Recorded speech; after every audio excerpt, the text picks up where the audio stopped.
Guyana has an estimated 300,000 people of 700,000 living in Region 4, most of which living in and around Georgetown. This leaves room for a lot of vehicular traffic during any given day. People have places to be and need to be there for a specific time. They are therefore left to use whatever means of transportation available to them so as to get to their destination as quickly as possible. In this instance, the people without access to their own vehicles are left to use the public transportation system. The public transportation system consists of a collection of minibuses that are allotted to specific zones.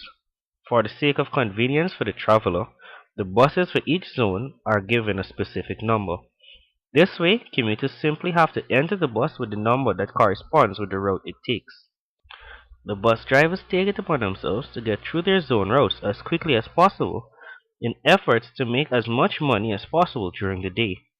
The problem with this, however, is that in order for them to move as quickly as they can, a few traffic laws need to be broken. Apart from the minibuses, the other means of public transportation is by means of taxis. Very much like the minibus drivers, the amount of money a taxi driver makes is dependent on how fast he or she can get their passengers from point A to point B. It is the opinion of the majority of the commuters that these drivers are both reckless and dangerous, but there is little option but to travel with them anyway.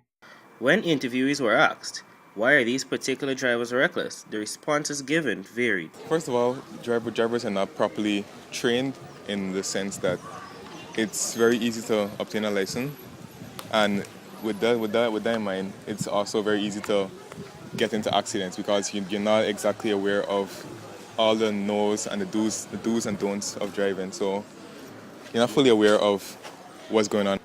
I detest bus drivers and taxi drivers. I have a burning passion for their disregard for human life and regulations and It's laws. like beyond reckless because the laws for reckless driving is all being enforced by the police, so they don't take it lightly. They're not getting the right punishment, so they do what they want to do on the road.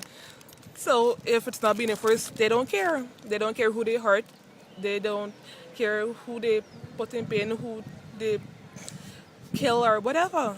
A final year UG student wishes to own a vehicle someday, but is afraid of traversing on the roadways.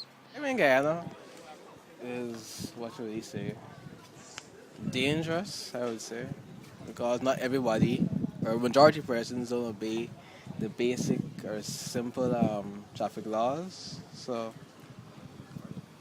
I don't have my license yet, but I'm looking forward to drive, but I'm still kind of skeptical because of mainly the taxi guys and the minibus people.